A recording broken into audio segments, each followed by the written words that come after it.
Assalamualaikum warahmatullahi wabarakatuh.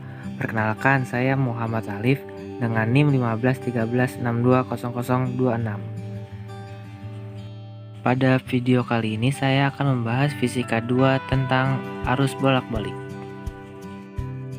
Kalian tentu tidak asing lagi dengan listrik dari PLN.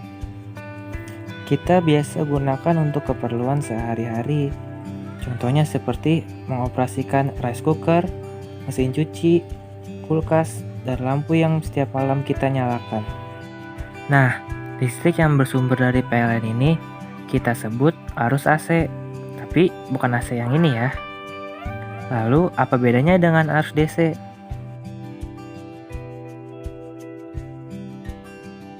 Kepanjangan dari AC adalah alternating current atau arus bolak-balik.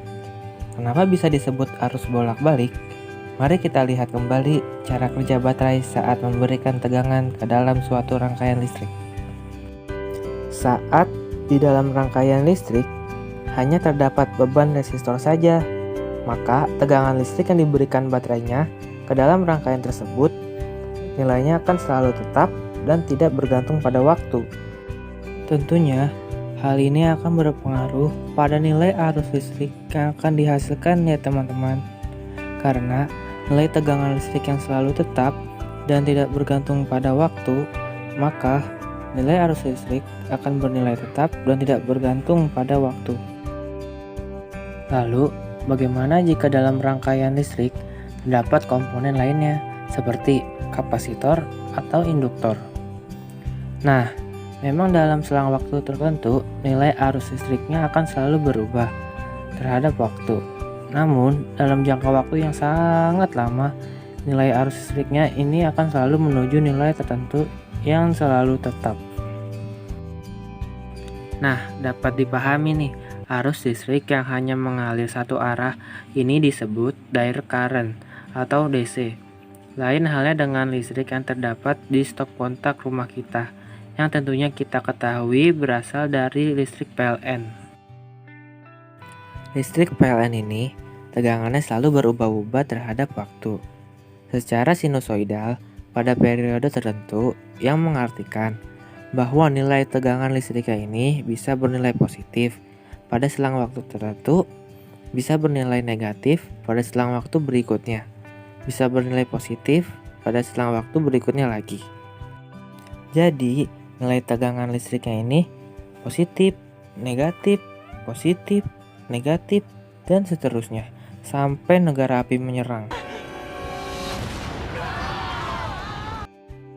Oke teman-teman, jadi nilai tegangan listriknya ini selalu bolak-balik dari positif ke negatif, ke positif lagi, ke negatif lagi, dan seterusnya, tentu secara periodik. Oleh karenanya, tegangan listrik dari PLN kita kenal juga dengan tegangan listrik bolak-balik. Hal ini akan mempengaruhi arus listrik yang akan dihasilkan. Nilai arus listrik yang dihasilkan pun juga senantiasa bergantian. Dalam setengah siklus awalnya, arus listrik bernilai positif, yang kita kenal juga sebagai arus maju. Lalu, dalam setengah siklusnya lagi, arus listriknya akan bernilai negatif, yang kita sebut arus mundur. Nah, kalau dalam rangkaian ini, arah arus majunya kita gambarkan anak panah yang utuh dan searah jarum jam. Lalu, kalau arus mundurnya kita gambarkan dengan anak panah putus-putus dan arahnya berlawanan dengan arah jarum jam. Jadi, arah arusnya akan maju, mundur, maju, mundur. Maju, mundur, cantik.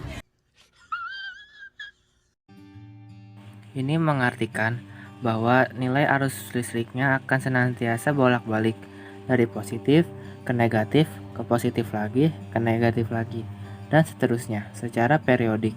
Itu mengapa arus listrik dari PLN kita namakan arus bolak-balik atau alternative current yang disingkat AC. Nah, selanjutnya grafik arus terhadap waktu untuk listrik DC dan AC. Dapat kita bandingkan untuk listrik DC, grafik arus terhadap waktu seperti ini. Nah, listrik AC grafik arus terhadap waktunya seperti ini. Wah, ternyata beda bukan? Nah, sekarang teman-teman sudah tahu perbedaan arus listrik AC dan DC, yaitu pada nilai yang dihasilkan terhadap waktunya. Oke teman-teman, sekian materi tentang arus bolak-balik yang dapat saya sampaikan. Semoga teman-teman dapat memahaminya ya. Wassalamualaikum warahmatullahi wabarakatuh.